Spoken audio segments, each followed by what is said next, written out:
It is that time of the week again. Welcome to the 15th Dispute Sports Podcast Show. Thanks for tuning in, everybody. I'm your host, Kyle Neumann, live from Myrtle Beach, South Carolina, joined by my good friend and co-host, Rhett Hensley, live from Bloomington, Indiana. Today, we are talking conference finals for the NBA and NHL playoffs. Good morning, Rhett Hensley. How are you doing on this fine day? Well, I'm doing great, Kyle. How are you doing in Myrtle Beach? Chilling on the beach. Excellent. With sand on your feet. To say the least, I'm doing wonderful, Rhett. It is wonderful to be on vacation. It is beautiful here in Myrtle Beach, and I am looking forward to some more fun in the sun, but I'm also looking forward to a 15th podcast show here. We're just rolling, right? It's hard to believe that we're already almost at 4 months into this thing. It's crazy. It is crazy, but Dispute Sports, it's always ongoing. Anything sports, anytime and anywhere. So that's how we roll. Let's get into this loaded show today. We're starting with the NBA playoffs, Rhett. We do have a couple series to wrap up from last week's show in the semifinals. We'll start with the Celtics and the Wizards. 2 games, Game 6 and Game 7 occurred this past week, and boy, they did not disappoint. This was a great series, Rhett. The Celtics took the Wizards down in 7 games at home in the Boston Garden, and you had the Celtics over the Wizards in 6. I had the Celtics over the Wizards in 6. We had the team right, games wrong. Wizards went out with a fight.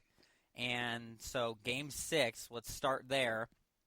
Game 6 was last Friday, and Washington, in a thrilling game at home, beat Boston 92-91 on a last-second three-point jump shot from John Badman Wall, carrying the team on his back.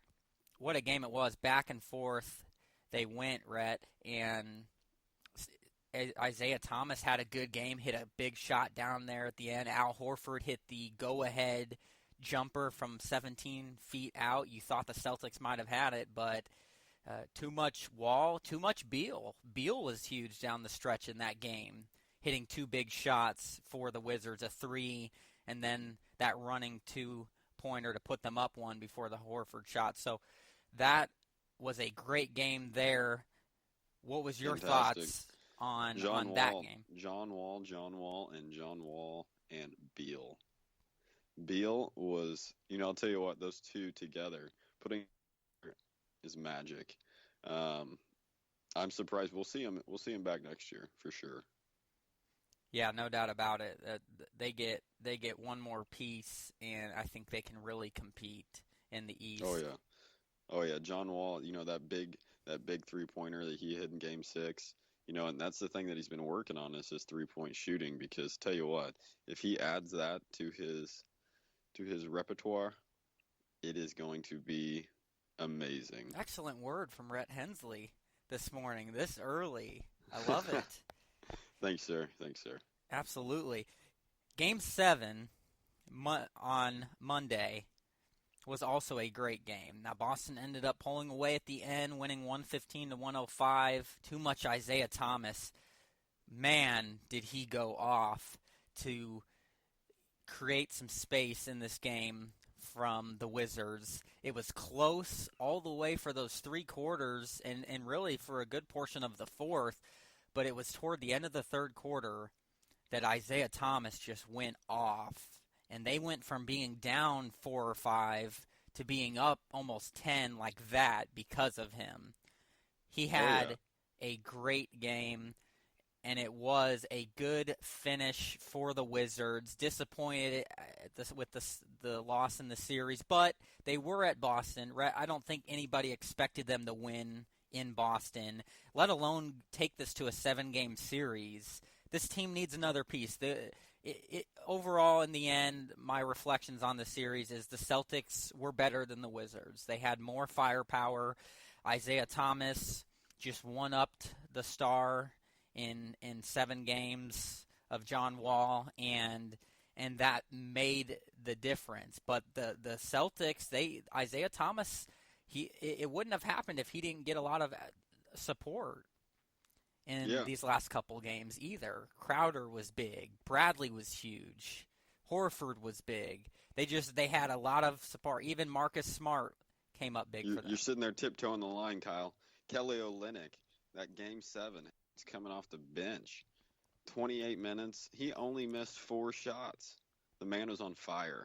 Yeah, you could argue, aside from Isaiah Thomas, at the end of that game, they won because of Kelly Olynyk. He made some big shots in that fourth quarter that just ultimately put Washington a little too far out of it. Yeah, exactly. You could argue that it was actually because of Kelly Olynyk and not so much of Isaiah Thomas that they won that game. Now, Isaiah Thomas is, like I said, in the third quarter, his performance there gave the Celtics all of the momentum. And it really showed.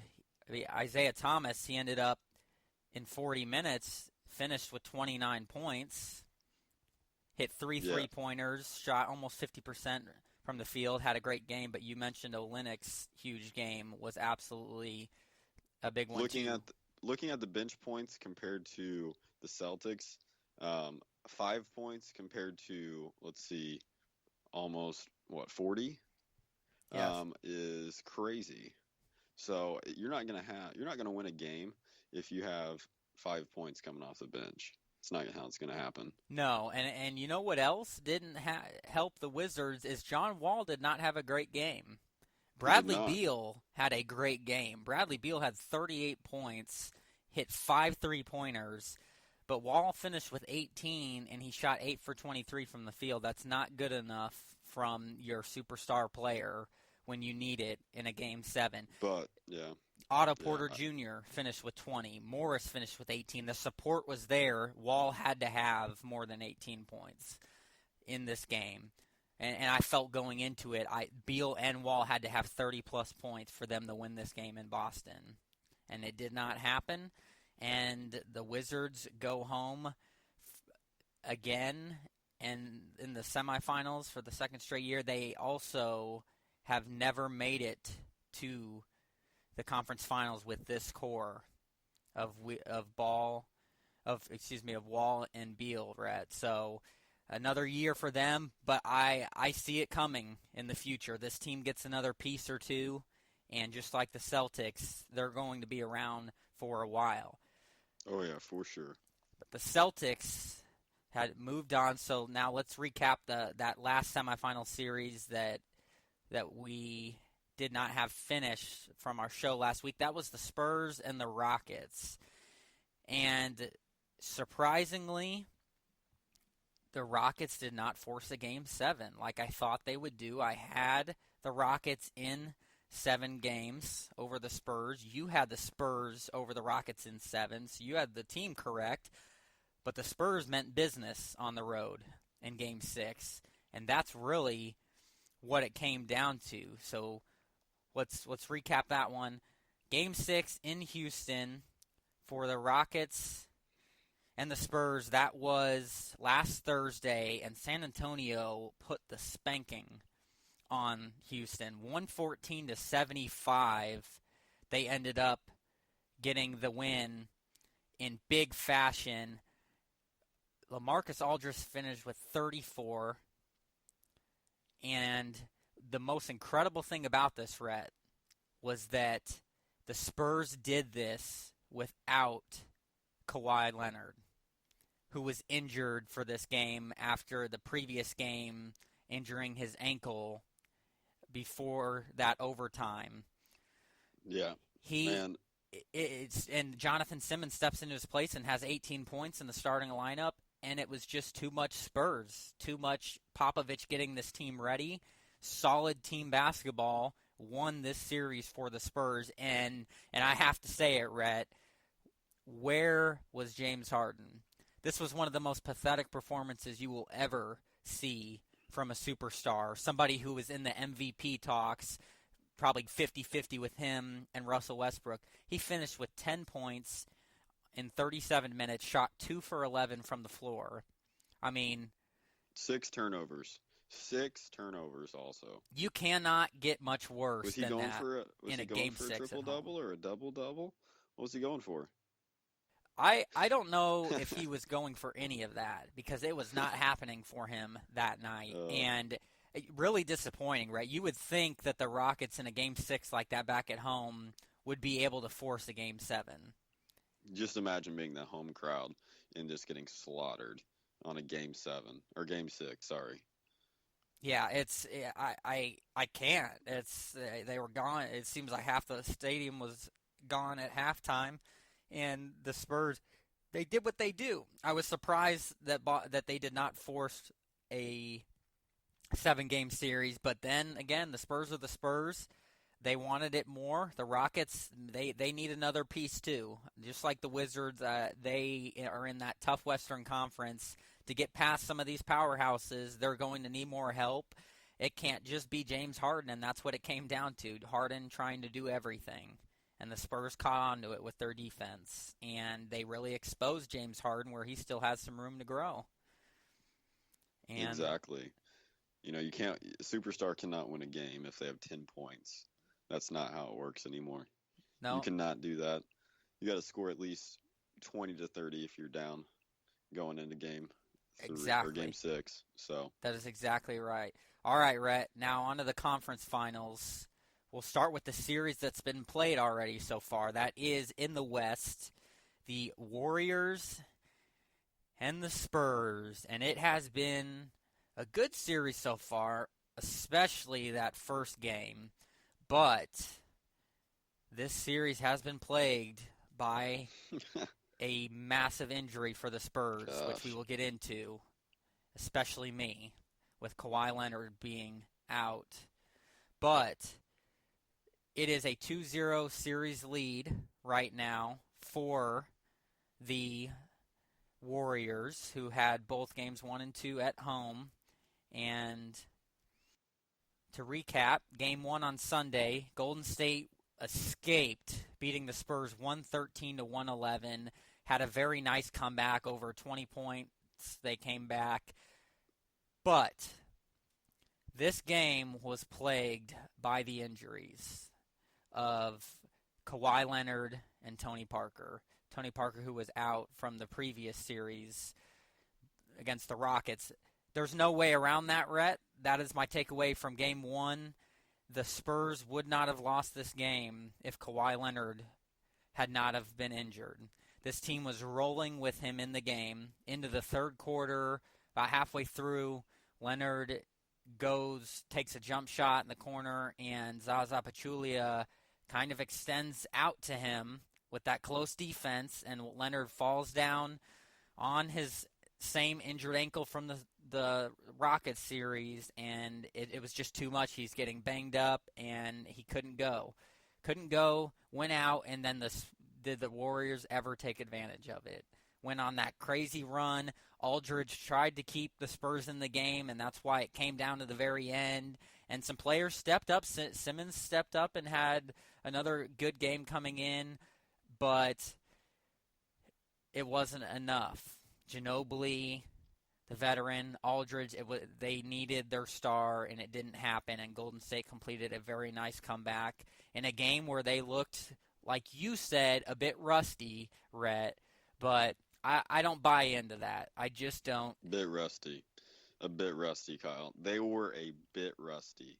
And, I think that even if Kawhi was on this team, I think that they would finish him in 6. Well, I was going to get a prediction. We have to give predictions. So you just gave yours. So you think Golden State wins this in 6 games? That was if Kawhi Leonard. I say, as of now, it's a 5-game series if Kawhi comes back for 1 game. Well, his status right now is questionable for Game 3 back in San Antonio. But it isn't until Saturday. so he has a lot of time to rest up. I think he will be playing, but Hopefully. that is the key for my prediction for this series, too. There's no doubt about it. He has to play because in Game 2 last night, Golden State just rolled over the Spurs, 136-100 to take a 2-0 series lead and go back to San Antonio now for Games 3 and 4. Game 3, like we said, Saturday. Game 4, Monday. Okay, so your prediction, Rhett, if Kawhi Leonard can't go, so you say 6 for the Warriors if he can go the rest of the series. If he can go the rest of the series, I'll say 6. And if he can't, if he can't, I'll actually say 4.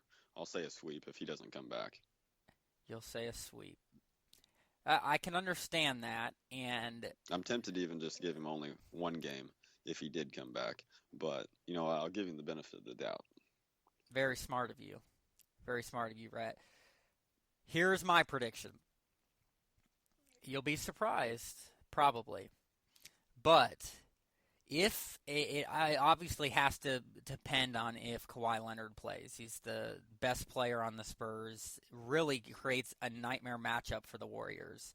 The statistics when he was in that game, Game 1 against them, Rhett, is just mind-boggling what he does on defense to this team. I saw he locks them down, that's for sure. Yes, he does. They were shooting an ungodly percentage from the field when he was in the game. And when he went out, they went off. You can't go around that. There's no way around the importance of Kawhi Leonard this team, which is why I felt they would have this would have been a 1-1 series had Leonard been playing. But my prediction is if Leonard is back the rest of this series, it is a 7-game series with Golden State taking it in Oakland for Game 7. If he cannot play, let's say the rest of this series, let's say he can't play past the 2 games in San Antonio, then I think it is a 6-game series to Golden State.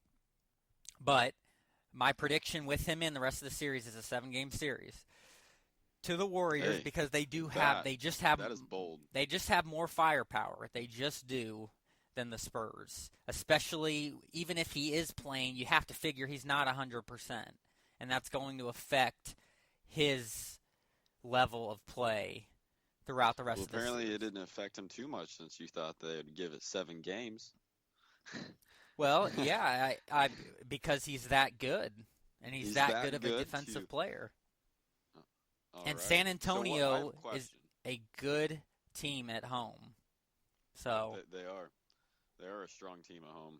And, Kawhi Leonard is probably, hands down, the best defensive player in the league, in my opinion. Best two-way player, no doubt about it. But off that topic, Kyle, Zaza Pachulia, was that a dirty move or not? I'm torn between it. I'm almost indifferent. My first initial reaction was no, it wasn't. It was a good defensive play, playing good close defense, and it was just unfortunate timing. But then you look at it more, and I can understand these former players, the analysts that are coming out and saying it was a dirty play because it used to happen back in the day. These teams know the scouting report on these players, who's injured, where are they injured, and the more you think about it, this happened more than once in this game. And when he defended him, he did not. I don't think he came straight up and down when he was trying to attempt to block that shot. He, if you look at it closer, absolutely leaned into him on his down release. And because he did not give him enough space there, I can understand the argument as well that it was a dirty play because he knows Kawhi Leonard is injured. So but do you really think that you're thinking about that when you are running up to somebody? You are not. You block them in a 7-game series. I don't think so. Move on to the finals. I don't think so. My mindset would be no, I'm not thinking about that. I would never try and intentionally injure somebody. But we don't know that that's not what he was thinking. We'd like to think not, but I just look at that, and I've seen a lot dirtier plays that's very obvious. That is not an obvious dirty play for me. But I have to play devil's advocate and see the other side where these former players are saying that it is a dirty play. Jalen Rose specifically felt that it was. But I'm not going there. I'm just giving that other side of it. I don't think it was. It was unfortunate. But in the end, a win is a win. And that's what the Warriors have done. They now have a 2-0 series lead with Game 3 back in San Antonio on Saturday, and they have to get that win. So it's now on to, Rhett, the last conference finals matchup in the East, where we will have a Game 1 tonight in Cleveland. Sir. What a matchup this should be. The Celtics taking on the Cavaliers. And it's prediction time, Rhett, before we move on to our last segment here. We know the Celtics just went through a grueling 7-game series. The Cavaliers have had a week and a half of rest. So, my prediction for this series is the Cavaliers will win in 5 games.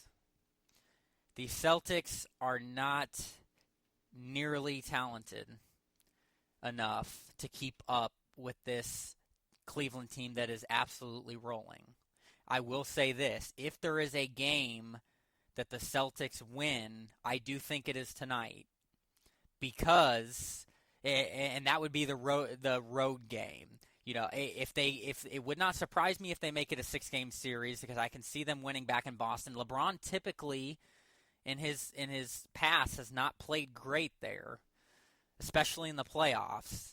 So, the Gordon. But game one, the key to me, yes, is because of all of that rest. You say rusty. Well, this would be a clear case that you could make for a team that would maybe be rusty after a week and a half off of competition.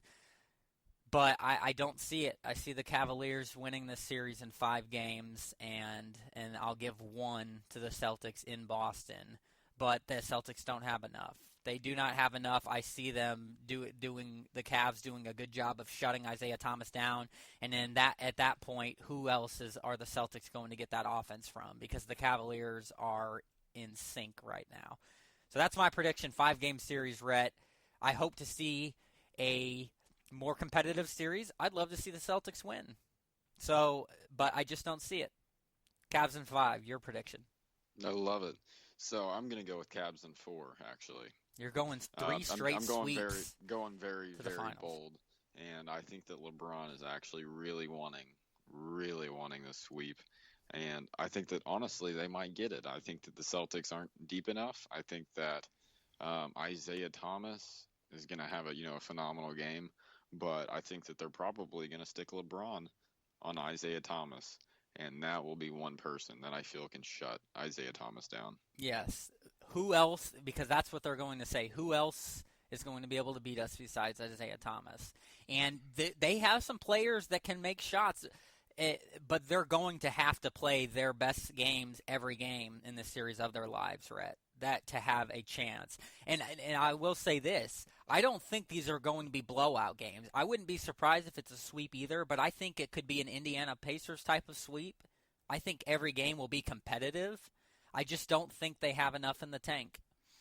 That's just the bottom line. I can agree on that. It's just they probably, when it comes down to the end of the games, I think you saw with the Wizards and Celtics, I think that it's going to end up happening the same way the Celtics did the Washington Wizards, and at the end of the game just pull away. And that's something that the Cavs have always been good at. Yes, very true. Very true. We will see. Game 1 tonight, and next week we'll be able to see where these conference finals are at. But it is now on to hockey, Rhett. It is now on to hockey. Hockey. The conference finals are underway as well, and we will start in the Western Conference, where your Anaheim Ducks are in some trouble. Like I predicted, It is going exactly like I predicted. The Predators lead the series 2-1. I had a 6-game series going to the Predators. You had a 7-game series going to the Ducks. Let's recap the 3 games since last week's show.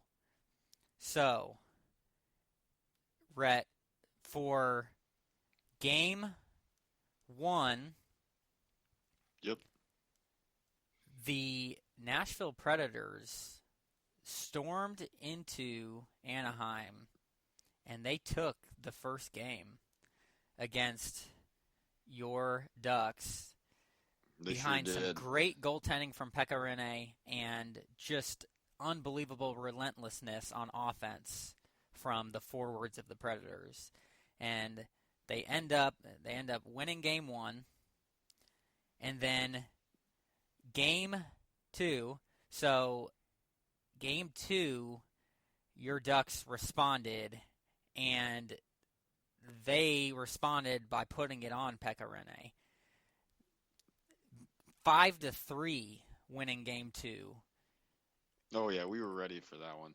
Tell you what, Game 1. It was a struggle. 3-2 overtime victory. Yeah. By Nashville. So your Ducks, let me say this though.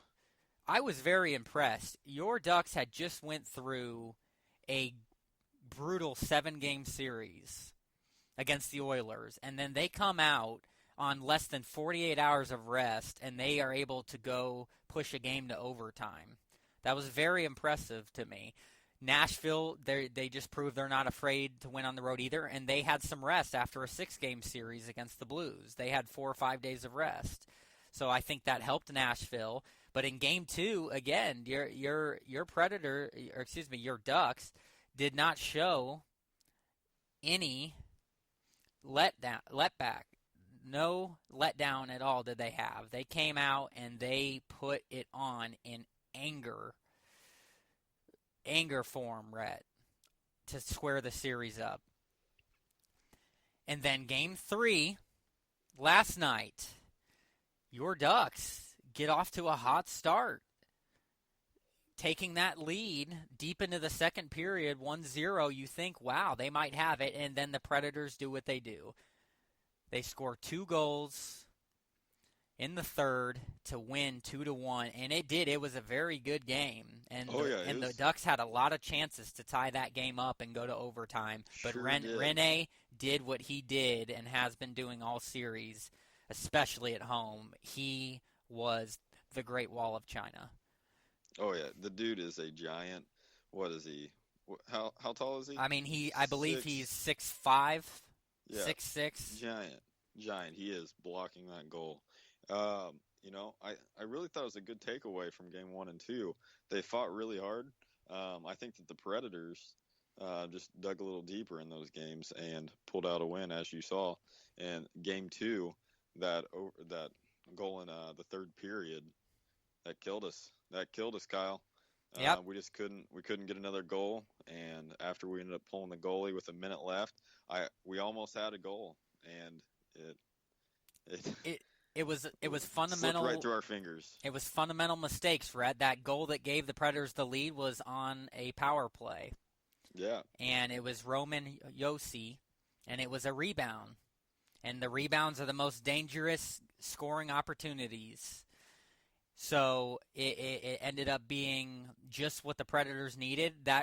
This is why I have the Predators in 6 games, Rhett. Your Ducks are a talented team, but this Predators team seems to be the team of destiny this year. They are so good at home. They did exactly what they did to my Blackhawks and the Blues. It's demoralizing. These away teams, they get the leads and they can't hold them because this crowd gets into it unbelievably. And that's why I think they will take Game 4 tomorrow night in Nashville to take a 3-1 series lead. I think your Ducks back home will force a Game 6. But I think the Predators will close it out. I just don't see the Predators losing at home. I will say this. If the Predators lose one of these games at home to your Ducks win in 7. So that's how important it is for Nashville to win at home. But in the end, Rhett, too much good goaltending from Pekka Rinne. I said For it sure. on last week's show. Rinne is a better goaltender than Gibson, and he Oh is yeah, playing Gibson's like a little that. shaky. Pecorine, he is a Great wall. name. I know, and I don't know if you saw this, Kyle, but the all-out like war after the game. I mean, they were going at it after the game. Oh man, you Oh, gotta love that as physicalness. soon as the horn went off, oh man, gloves were dropped. Yes, It was great. it is. You just love it. Gets you going to see those fights, and they want it. Both teams want it, and much like now, Rhett, onto the Eastern Conference Finals series, the Penguins and the Senators. Boy, we saw some scuffles in this one too. Oh yeah. It was exciting. This series is going to be a great one, like we predicted. Already has been. Series is tied up 1-1. First two games in Pittsburgh. Game 1, Ottawa went into Pittsburgh and won 2-1 in overtime. And then Game 2, Rhett, 2 nights ago, Pittsburgh blanks Ottawa 1-0. And now games 3 and 4 shift to Canada and Ottawa. Game 3 tonight. Game 4 Friday night. I predicted the Penguins in 7. You predicted the Penguins in 6. How do you feel about that? Feeling pretty good. I think the Penguins will end up taking care of the series. But I'll tell you what, the Ottawa Senators, man, they're a team that could definitely do some damage to them. They know how to win on the road. Erik Karlsson, their captain, defenseman, is a beast of a player. He's physical. He's such a great defender, but he can score the puck. And that's why I predicted a 7-game series, because they have a lot of firepower. Yeah, and letting the team only score 1 point, that leaves your offense with a great opportunity.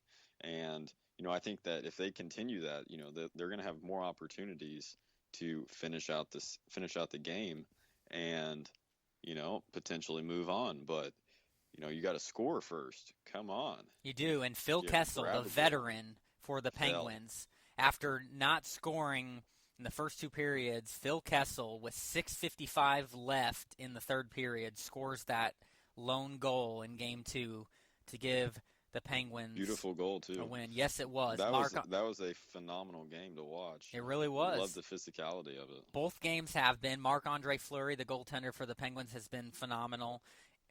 Craig Anderson, the former Ducks goalie, has been very good for the Senators. But right now, it's back and forth, and Fleury was the better of the 2 goaltenders in Game 2. What will Game 3 hold tonight in Ottawa, where the Senators are very, like the Predators, very good at home. So it shall be very fun to watch, Rhett. I'm sticking with my prediction with the Penguins in 7. You're sticking with yours, Pittsburgh in 6.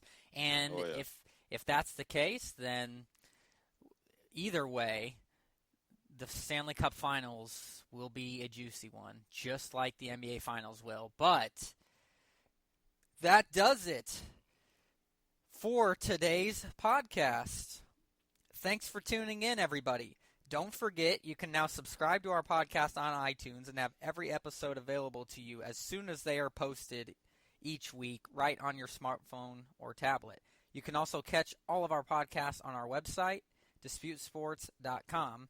Follow us on Twitter at DisputeSports1, at Kyle M. Neumann, at Rhett Hensley, and like and follow our Facebook page at Dispute Sports. Until next week, remember, Dispute Sports, anything sports, anytime, anywhere. Have a great day. Enjoy the playoffs. Have a great one. Enjoy.